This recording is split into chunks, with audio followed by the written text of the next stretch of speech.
Spring football is about to get underway. What's the biggest question? The biggest storyline for the Oklahoma Sooners?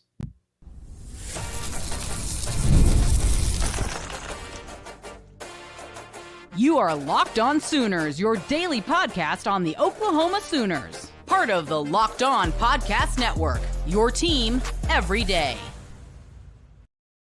What's up, Sooner Nation? Welcome to Locked On Sooners, and thank you for making Locked On Sooners your first listen every single day. Shout out to all the everydayers out there. Tune in and subscribe to the show wherever you get your podcasts. We're free and available on all podcast platforms, part of the Locked On Podcast Network, your team every day. Today's episode is brought to you by FanDuel. Right now, new FanDuel customers can get $150 in bonus bets if your first $5 bet wins. Visit FanDuel.com today. He's Jay Smith. I'm John Williams. Spring ball is set to get underway. The team will meet with the media. I say the team. Newcomers will meet with the media. Brent Venables, Jim Nagy, and I believe Ben Arbuckle on Wednesday are planning to meet with the media. And that is a great opportunity to just kind of get to know these guys a little bit more. But Jay, as we look to spring ball, we'll have about 6 weeks or so till the spring game. What's the biggest thing you're going to be looking out for? How John Mateer stands out in practice. Last year, when we went through all of the pre-spring practice conversations, this was before I even got to join you here, John, over on Locked On, but I know the conversation that was going around was, what is Jackson Arnold going to look like? How's he going to step up and take over the reins from Dillon Gabriel? What does that look like for him? And so this year, it's going to be the exact same thing, but the question's going to be, is John Mateer going to walk in there and grab the reins and take control? We're hearing the rumors around workouts. I've seen some stuff posted on social media that John Mateer appears to be that dude. Like, he's walking in there. He has the moxie that everybody's looking for, and you can tell that he walks in and he commands respect and attention, and the players gravitate to him. You see him everywhere at local sporting events, right? All the OU sporting events, dude is there with his teammates. And I posted on X, on Twitter or whatnot, and told everybody, like, there's a reason why this is happening. And people are like, oh, well, it's because of NIL. Nah, it ain't NIL, bro. He's showing up because he's actually trying to, you can tell that it's a leadership type thing in comparison. Now, is there some, I guess, NIL opportunities there? Probably. But I don't think I don't think those are the type of appearances that they're looking for from him in NIL. I truly believe this is a leadership piece. He's pulling his teammates together. They're getting to know each other. You can tell that they're bonding. And, man, that feels good because I don't recall seeing any of this type of stuff since Dillon Gabriel's been gone. Yeah, I don't recall seeing a lot of that from Jackson Arnold. But to me, this is just what you do when you're from a college town, right? Or you're from, I mean, we didn't see that much out of Jackson Arnold, but you're at a school like Little Elm where John Mateer came from, and then he goes up to Pullman to play for Washington State, and then he's back here at Norman. Like, this is the kind of stuff that you're gonna see, right? Is a guy that just does the small college town kind of things. You see the same thing out of Dak Prescott, right? He was at Starkville with Mississippi State, was always going to the sporting events. Well, when he went to the Dallas Cowboys, kind of went to and did the same thing. He was always at the Texas Rangers games, always at the Dallas Mavericks, Dallas Stars, just kind of doing the thing that rallies the town and the Metroplex together.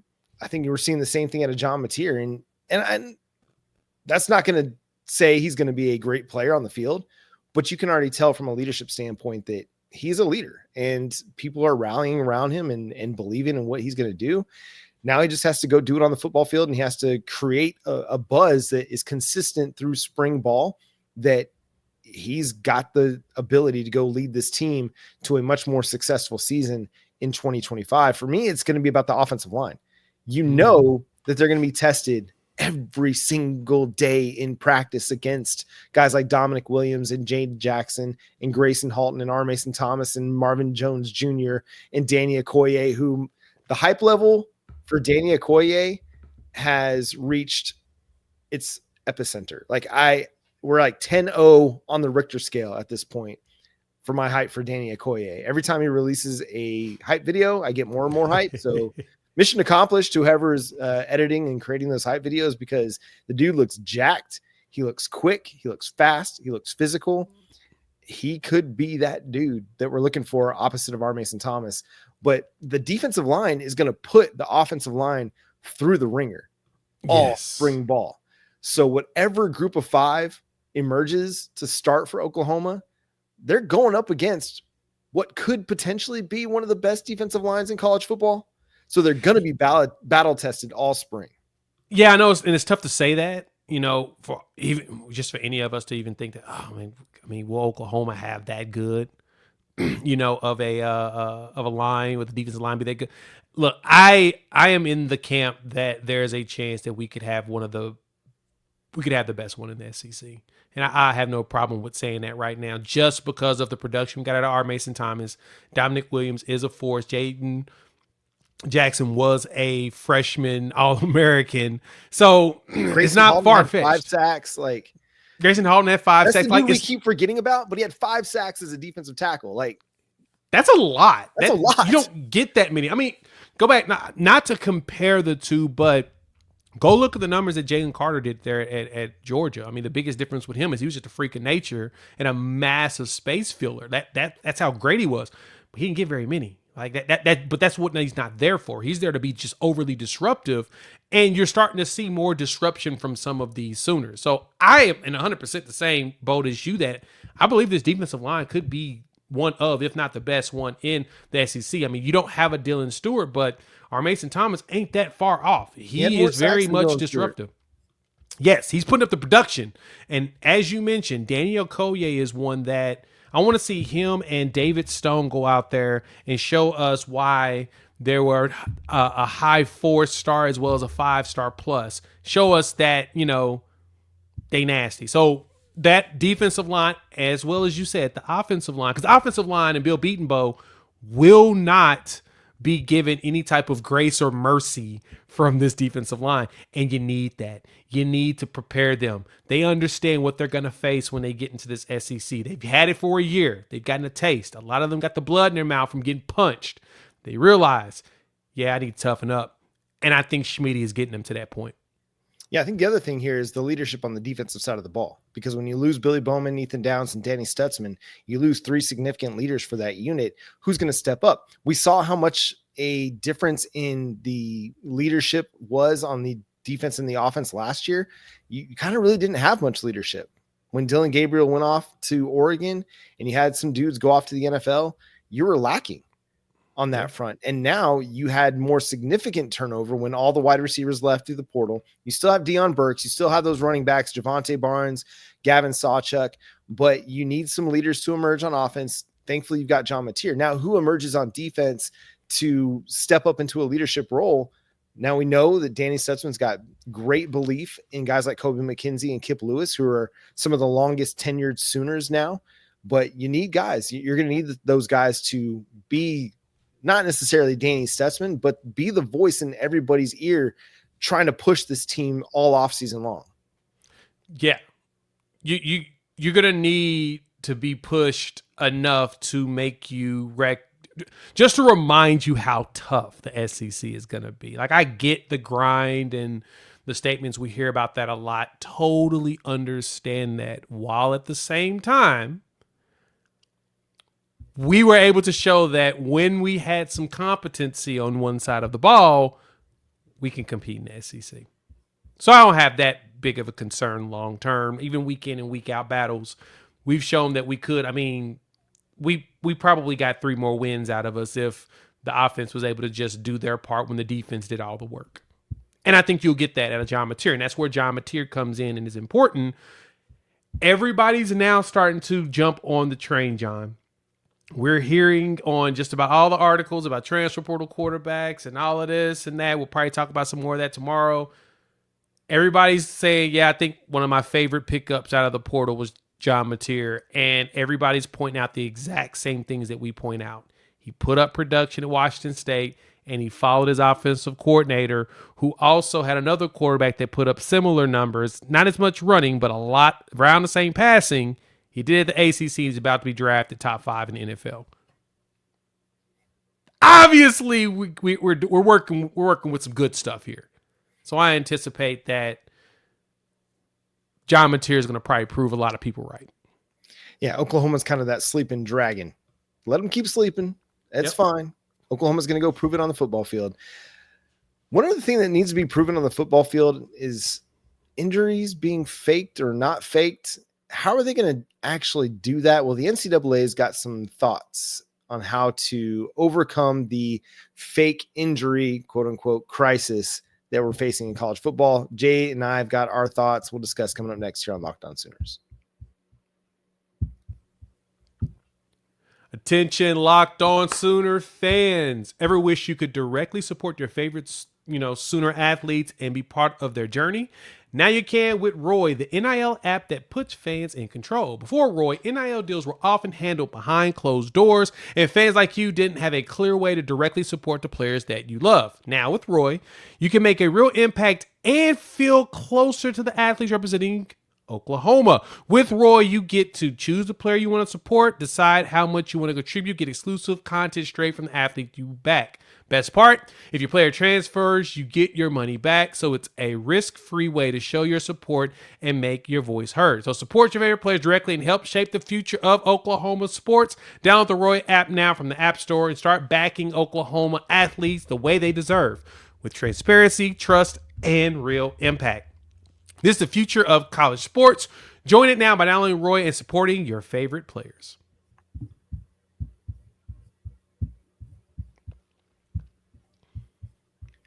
Thanks again for making Locked On Sooners your first listen every single day. Shout out to all the everydayers out there. Tune in and subscribe to the show wherever you get your podcast. Injury fakes or feigns is becoming a bit of an issue in college football as teams employ more up-tempo offenses. Other teams, Ole Miss, are trying to figure out a way to slow those teams down.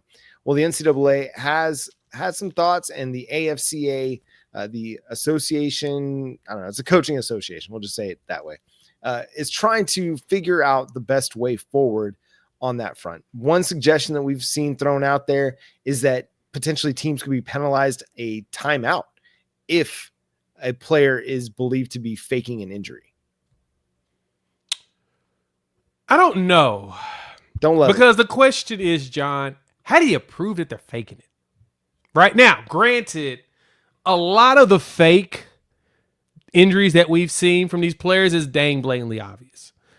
You get it, you add in a component where they could lose a timeout from it, they're going to get a little bit more sophisticated on these fakes. Mm-hmm. And so, I mean, they're not fools. The coaches aren't fools. The ones that are doing it are not fools. They understand they're doing it because it's allowed, and they're doing it because everybody else is doing it. It's basically what it is. They're just falling in line with everybody else in the NCAA and college football, which is pretty ridiculous. But Lane Kiffin even pointed out, he's like, look, it's annoying, but at the same time, he's like, hey, we got to do something about it. There needs to be something for it. So the timeout penalty, John, I think is dumb. Me personally, I've always said it. I've said it for years. Just make the kid have to sit the rest of the series. Now, they may bring in a backup player that they didn't want to play anyway, just to bring him in for the play and then have him fake an injury after said play. Hopefully they don't give up a big play, but they may do that in order to try to slow down some tempo. Okay, that's a possibility. There are ways to get around it. But to me, make them sit a series. And that's going to make them have to make teams think about more and more about what players they have out there faking those injuries. Yeah, the issue I have with this idea of officials trying to deduce who's faking an injury and who isn't is officials are already struggling with the aspects of the game that they have to operate, right? Right. Officiating seems like it's never been worse than it is right now. At any level, in any sport, you want to go youth football all the way to the NFL, officiating is struggling. It is struggling. The NBA, college basketball, high school, officials are struggling. Yeah, no, you're right. Don't put this responsibility in their hands. They can't even determine what's targeting and what's not. They can't determine what's a catch and what's not. We got to go to instant replay after every other scoring drive or every other big play almost because we can't figure it out on the field. And you're going to tell me that these officials who probably most likely don't have medical backgrounds. Now I know some might because officiating isn't their full-time gig. Yep. But you're going to tell me that they're going to be able to determine who's faking an injury? because they've got these great assessment skills. Listen, I've been a nurse in the critical care area for 20 years, and I don't feel comfortable looking at a player dropping onto the ground and be like, yeah, he's faking. No, because listen, you start doing that, and then I don't know. To me, it creates a slippery slope of you accuse a player of faking an injury, and if you do it and you're wrong, in trouble. Then you could get yourself into trouble. Or again, you get players that are really injured, but you say, hey, nope, you're not injured. You got to get up and keep playing. Like, no, that isn't going to work, Jay. And I do think that keeping a guy off the field for a series, if he is dinged up, one, I think it promotes player safety, whether it's like a contusion or a bruise or an ankle sprain or whatever. You give that player a little bit of time to rest. And then when they come back in for the next series, okay, maybe they're okay. Yep. But yeah, I think that's the way forward. I don't think having officials trying to determine who's faking and who's not is the best way to go about it. I like what one of the suggestions in this article that's from The Athletic says, like, if you got the green dot on your helmet, like usually the middle linebacker, your Danny Stutsmans or your quarterback on offense, those guys might be the exception to the rule, because your starting quarterback's not going to fake an injury to come off the field. Your Danny Stutsmans aren't going to be faking an injury. Chris Paul, middle linebacker for Ole Miss, he wasn't going to be the one faking an injury to slow down the opposing offense. So, could coaches, try to use that? Coaches are always going to try and game the system. That's always going to be the case. But you take a guy like Danny Stutsman off the field, or a Chris Paul, or an Anthony Hill from Texas, right? That weakens your defense. So I don't know if that's going to be as much the case. Yeah, and a lot of the key players, like you said, they're not the ones that are going to fake the injury. It's always someone like in the secondary, a linebacker that you can swap out quickly. Rotational defensive tackle. A defensive tackle. Defensive tackle is very common. They're usually the ones that just collapse randomly, like they got shot. Pow! Yeah. Barely did anything on the play, and all of a sudden they're hurt. All of a sudden they're hurt. So, but no, I think that it does make sense, though. To me, I still lean on the just make them sit for an entire series. And then it's going to be tough to be able to, because at a certain point, you're going to run out of rotational guys. Because you're going to want them in for certain plays. And that's what the rotational guys are for. You want them in for certain plays. And if they're running at tempo, boom, boom, boom, boom, boom, you want certain defensive tackles out there to be able to handle it. And as they're getting tired, you want to be able to sub them out. If you do it, and that guy's not coming back in for the rest of the series, you better hope you can get them off the field quickly. That's usually the question. Can you get them off the field quick enough to where that doesn't cost you anything? And so to me, your best bet's 100% to just force them to sit. Just makes the most sense. Any other rule changes you'd like to see in college football? Man, look, John, you said it. You hit the nail on the head. These officials are already doing too much.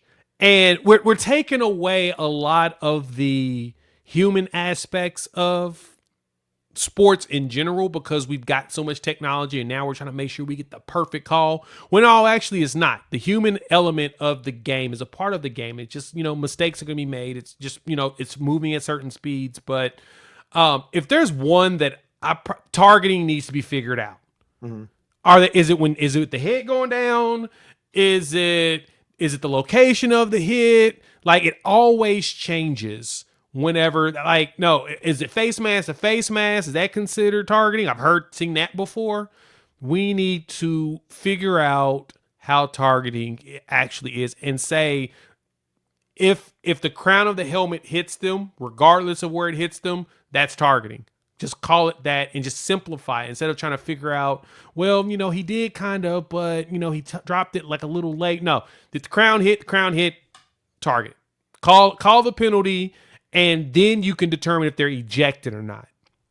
But I think that we need to figure out targeting, because I have no clue what the heck targeting is. I would love to see these conferences take a NHL approach to replay review.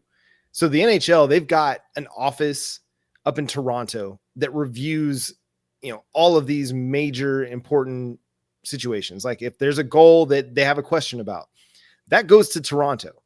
It's not decided by the guys on the ice, people in the building. that are determining whether it's a goal, no goal. It goes to an independent group of replay officials up in Toronto, and it's a group of people looking at it, and they're determining on that replay if it's a goal or no goal. I would like to see the conferences employ something like this, where, okay, you got an SEC office, and it's just full of people that are looking at replay. And if they see something, if they see a targeting, they can buzz the official on the field and be like, hey, we need to review this. Yeah. Or similar to what we see in the UFL now, they've got somebody in the booth that's looking at those plays, and it's like, okay, yeah, that's a touchdown. We don't have to spend a commercial break looking at this replay review. Like, streamline replay review, quit stopping down for every single play, and quit making the official on the field be the one to have to come to the decision. Because listen, as much as we think that they're going to be independent on this, they're going to want to support their guys, and they're going to want to support their calls, because they're going to want their officiating crew to look good. And so take it away from them. Take it away from the officials on the field. Put it somewhere in the booth that isn't caught up in all of the emotion of the game and the emotion of the call. They're separated from it by hundreds to thousands of miles, and they're allowed to make a decision without all of the outside noise. They can just look at what's happened and quickly determine targeting, no targeting, touchdown, no touchdown, catch, no catch. Current play is under review. And then it goes to an office, 2 or 3 people look at it. It's a catch, done. And we don't have to, sit there and watch that official looking at a computer screen smaller than my MacBook and trying to make this call. Absolutely idiotic that we've got the smallest TV available deciding national championship games or college football playoff games. What are we even doing? Go back to when we didn't have instant replay review. Let's just do that. Anyway, the Sooners stood out at the NFL Combine. Let's discuss that coming up next here on Locked On Sooners. When the game tips off, the NBA action is just getting started, and there's no better place to get in on that than FanDuel, America's #1 sports book. With FanDuel, you can place live bets throughout the game, so even if you miss the opening tip-off or want to bet on a fourth quarter comeback, you can stay in the action. If you're looking for a bigger payout, you can even combine your live bets into same-game parlays. Like, for example, I love FanDuel and how easy it is to get into the action. My Oklahoma City Thunder plays against Houston Rockets, -12 right now. And if I miss tip, I can jump in and do the live bet features. And so I don't miss any of the games when I want to get on the action, just because FanDuel makes it easy to jump in. Plus, you get paid instantly. So right now, new FanDuel customers can get $150 in bonus bets if your first $5 bet wins. Just visit FanDuel.com to join today. That's FanDuel.com for your shot at $150 in bonus bets. Make every moment more with FanDuel, the official sports betting partner of the NBA. Thanks again for making Locked On Sooners your first listen every single day. Shout out to all the everydayers out there. Tune in and subscribe to the show wherever you get your podcasts. We're free and available on all podcast platforms and on YouTube. So hit that subscribe button and that notification bell to let you know when new episodes drop. We're part of the Locked On Podcast Network, your team every day.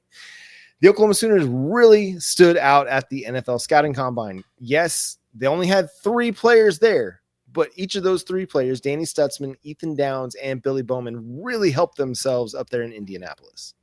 Oh, yeah. They jumped off the page for live. For example, Danny Stutsman running a 4.52 40-yard. Like, a lot of people were wondering how fast Danny was going to be. I mean, a lot of us expected the 4.7 range, maybe at best 4.6. 4.52 made him skyrocket up boards, just because with his 34-inch vertical and his size, you know that he is a downhill linebacker. Like, he's going to go through and he's going to stop the run. That's what he's built for. I mean, we watched him hit Jalen Milroe like on the first play in the Alabama game. Everybody's like, ooh, didn't realize he had that in him. Even though he's been doing it all year. Right. He's been doing it his whole career. But that's Danny's game. And then, of course, he's got a great personality. It makes it even better for him. And so he jumps out to everybody. But getting that number was huge. And then from there, Ethan Downs, I don't think anybody out of the 3 that went up their stock more than what Ethan Downs did. 4.69 40-yard dash at 270 pounds, well, 269 to be exact. And then he led our defensive lineman at 32 reps on the bench press. Ethan Downs has made himself some monies this week. Yeah, so at defensive end and edge, that 40 time was number 10 in his position group. But listen, he's running against guys that are coming in at 235, 240, 250. Mm-hmm. He's got 20 pounds more on them, and he's still running a 4.69. That 1.62 second 10-yard split, that's the one right there that stood out the most, because that's what you're asking your defensive lineman to do, right? Really get into the backfield 10 yards. I need you to have good burst right off the snap, and he's going to be playing a lot of strong side defensive end, and they going to be asking him to chase down from the backside. Well, he's shown he's got the speed to do that. And then obviously the bench press, the 32 reps at, again, defensive end, that's huge. I've said it and I'll say it again. Defensive coordinators are going to love Ethan Downs. They really will, because he does all the dirty work for you. He's going to be able to hold up against the run. He's going to be able to set the edge, and then he's going to be able to give you some plus pass rush from time to time as well. He's not going to be a guy that starts day one, I don't imagine, but he is somebody that can be a rotational defensive end and have a long career at the NFL level, because he's a leader. He's smart. He knows what he's doing. He knows his job. He knows his responsibilities, and he's going to stand out. Ethan and Danny Stutsman. I mean, the world's getting to know Danny Stutsman the way that we know Danny Stutsman, right? He's a character, and he's going to be somebody that, and I said it on social media, that NFL fan bases are going to love. Whichever NFL fan base he lands with are going to absolutely love Danny Stutsman. Yeah, he's going to be the fun one to have on your roster just because of, like I said, the personality, who he is, what he does. He's one that's going to be beloved by fans. And then you got, ball hawking Billy Bowman Jr. out there, 4.42. That, to me, right there, solidified him as a potentially top 80 player in the draft. He should be an easy day two. The comparisons was Antoine Winfield Jr., safety for the Buccaneers, came from University of Minnesota. Dad played for the Vikings. And, yeah, I can see it because Billy is so good at ball hawking. And it's funny, the one play that analysts keep showing, John, that makes me see that they understand what we appreciated most about Billy was that Luther Burden play. Like, I mean, we saw Billy with his pick sixes the last couple of years, and, he's been able to do a lot of that. Cool. But a fourth down play with a dude that's fast. Mm-hmm. Billy immediately sniffed it out, got the right angle, leveled the kid out of bounds before you can get the first down. And that's like the one play. I've seen it like 4 or 5 times floating around different draft analysts. Like, yeah, this Billy Bowman kid, that play right there, yeah, that's why you draft a player like him, because he's going to find a way to find the ball, and he's going to have the burst. He's going to get there, and he's going to hit them, and he's going to stop them in their tracks. Billy definitely proved that he deserves to be there, especially with that 4.42 40. Yeah, he's going to be one of those guys that, again, defensive coordinators are going to love him because he's a matchup player. He can play in the slot. He can play against tight ends. You can have him play some free safety. He can play a little box safety too. He's just versatile. And that's an important aspect in today's NFL, where you have to be able to kind of play matchup football a little bit, and you have to deploy your defense in a way that tries to take away certain teams' best players. He can do a lot of good things for you on the football field because he's so athletic and he's so fast. But yeah, that 40 time was 4th best among safeties. And again, he showed off his athleticism in a big way in the broad and the vertical as well. So a big day. And listen, I know the Sooners only have 3 guys that went to Indianapolis, but can I run down a list real quick for you of guys that I think could be at the NFL Combine next year? R. Mason Thomas, Dominic Williams, Gracen Halton, Marvin Jones Jr., Kip Lewis, maybe Kobe McKenzie, Kendall Dolby, maybe Gentry Williams, John Mateer, Deion Burks, Derek Simmons, Troy Everett. And listen, if Jaren Kanak takes to that tight end H-back spot, I mean, that's